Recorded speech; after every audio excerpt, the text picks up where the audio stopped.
الحمد لله رب العالمين والعاقبة للمتقين والصلاة والسلام على سيد الأنبياء والمرسلين وعلى آله وأصحابه أجمعين.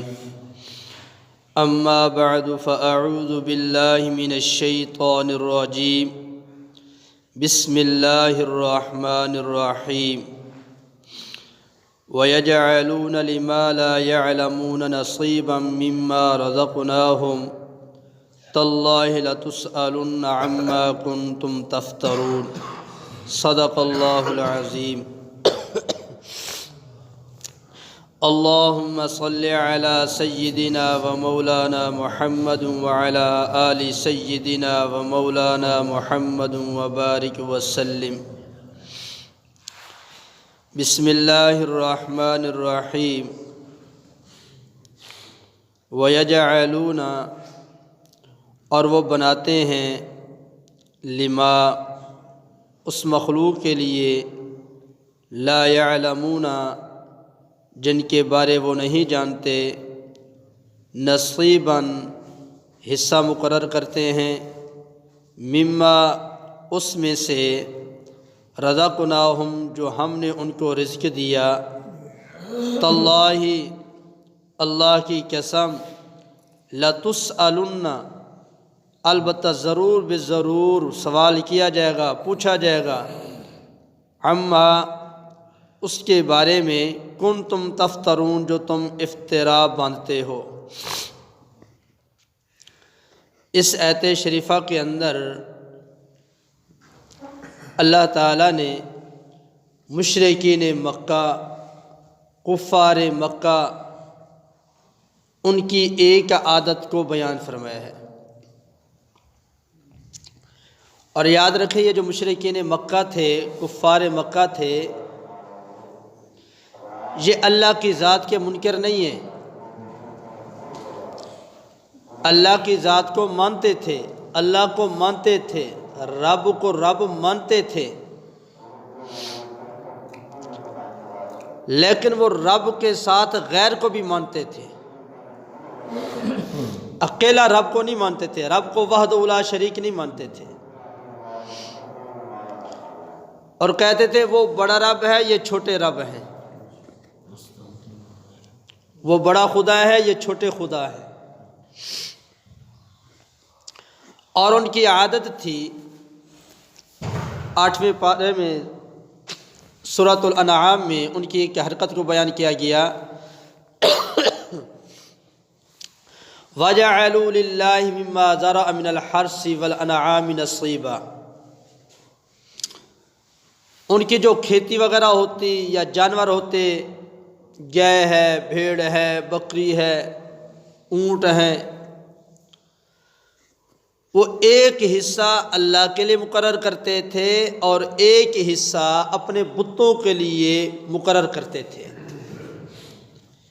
یعنی یہ ایک حصہ جو ہے نا یہ اللہ کا ہے، اور یہ حصہ مثال طور لات کا ہے، منات کا ہے، حبل کا ہے. اپنے اپنے جو بت بنا رکھے تھے خدا کے مقابلے میں، یہ ان کے نام ہیں. اور پھر ان کی جو گندم وغیرہ یا جو بھی فصل ہوتی تھی، کھجور ہوتی تھی، جو بھی، بھئی یہ اللہ کے نام پہ، یہ بتوں کے نام پہ، ادھر بھی ڈھیری لگ گئی، ادھر بھی ڈھیری لگ گئی. اگر اللہ کی ڈھیری میں سے کچھ دانے بتوں کی ڈھیری میں چلے جاتے جو بتوں کے نام پہ اکٹھا کیا ہوا تھا، تو کہتے خیر پڑے رہنے دو، یہ واپس اللہ کی ڈھیری میں نہ ڈالو، اللہ تو محتاج کوئی نہیں نا، اے تو محتاج نے. عقل کے اندھے یہ بھی جانتے تھے کہ اللہ محتاج نہیں، یہ محتاج ہیں. اور اگر ان بتوں کے نام پہ جو وہ اکٹھا کرتے تھے، اس ڈھیری میں سے کچھ اللہ کے نام پہ جو اکٹھا کرتے اس میں آ جاتا تو اٹھا لیتے تھے، ان کو واپس کر دیتے، کہتے یہ تو محتاج ہے نا، اللہ تو محتاج نہیں. اب اللہ تعالیٰ نے فرمایا محبوب آپ ذرا ان سے پوچھیں نا. سورہ زخرف ہے، فرمایا والا ان سألتہم من خلقہم، محبوب اگر آپ ان سے سوال کریں، آپ ان سے پوچھیں من خلقہم، ان کو کس نے پیدا کیا، لَيَقُولُنَّ اللہ، محبوب یہ ضرور کہیں گے کہ اللہ نے پیدا کیا ہے۔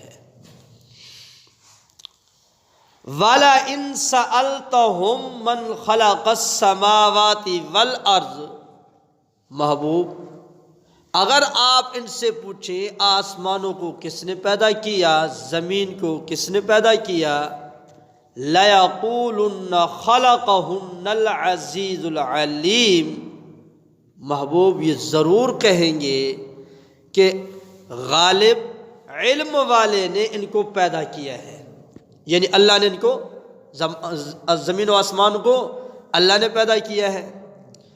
سورۃ عنکبوت میں ہے وَلَئِن سَأَلْتَهُم مَّنْ خَلَقَ السَّمَاوَاتِ وَالْأَرْضِ وَسَخَّرَ الشَّمْسَ وَالْقَمَرَ، محبوب اگر آپ ان سے سوال کریں، آپ ان مشرکین سے پوچھیں کہ کس نے آسمان کو پیدا کیا، کس نے زمین کو پیدا کیا، کس نے سورج کو چلایا اور کس نے چاند کو چلایا، لَيَقُولُنَّ اللہ، محبوب یہ ضرور کہیں گے کہ اللہ نے آسمان بنائے، اللہ نے زمین بنائی، اللہ نے چاند اور سورج کو چلایا ہے۔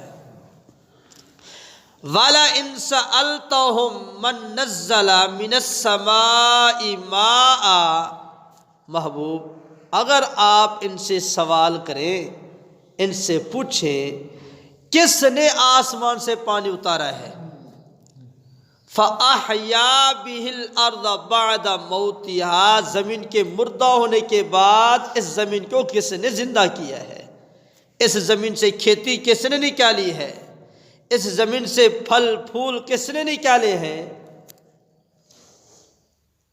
محبوب یہ ضرور کہیں گے لَيَقُولُنَّ اللہ، یہ اللہ نے ہی سب کچھ کیا ہے۔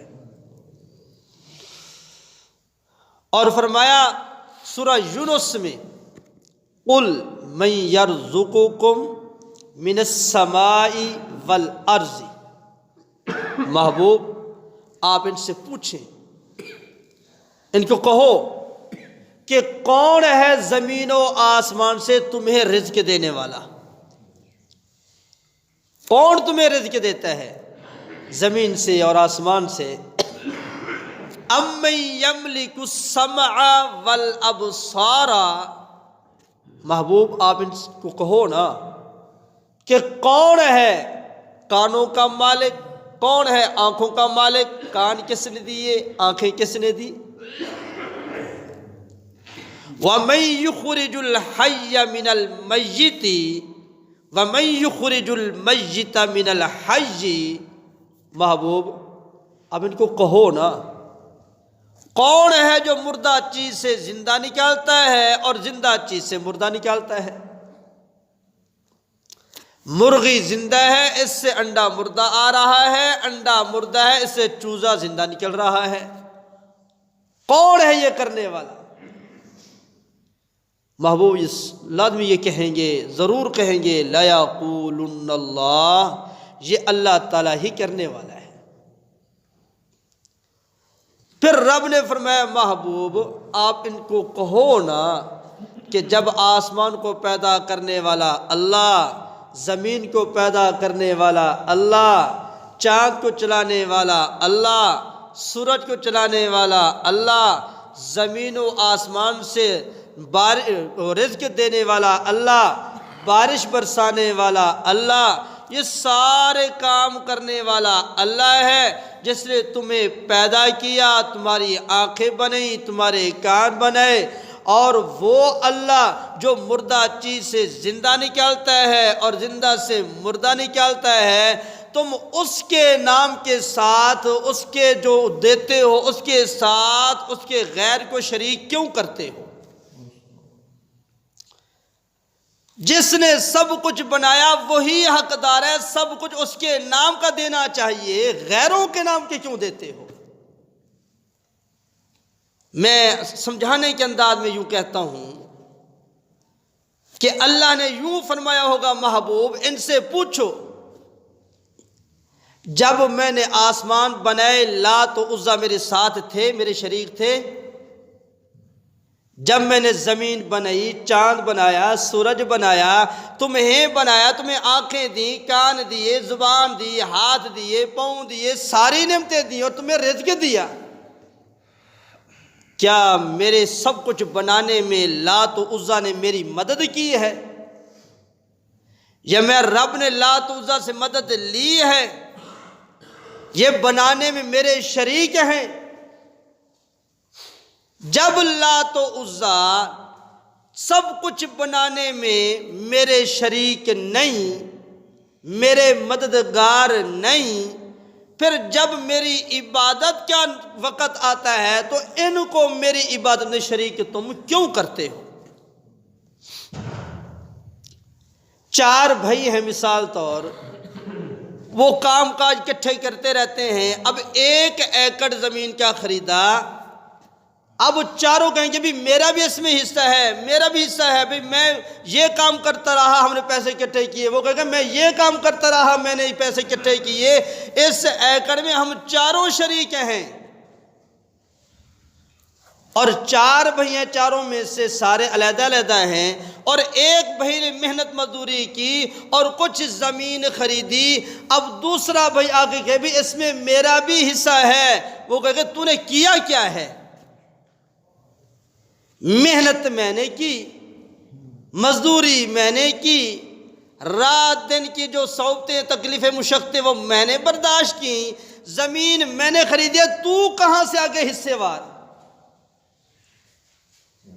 اب اگر کوئی ایک آدمی اپنے محنت مزدوری کر کے کوئی زمین خریدتا ہے، غیر کو اس میں برداشت نہیں کرتا کہ ایک مرلہ اس کے نام بھی ہو جائے، رب کہتا ہے یہ سب کچھ میں نے بنایا، تم کون ہو ان کو میرے ساتھ شریک کرنے والے؟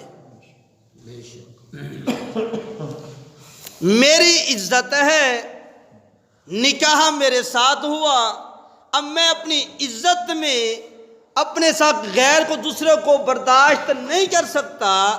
رب کہتا ہے عبادت گزار معبود تو میں ہوں، مسجود تو میں ہوں، میں بھی اپنی عبادت میں غیر کو شریک نہیں کر سکتا، برداشت نہیں کر سکتا۔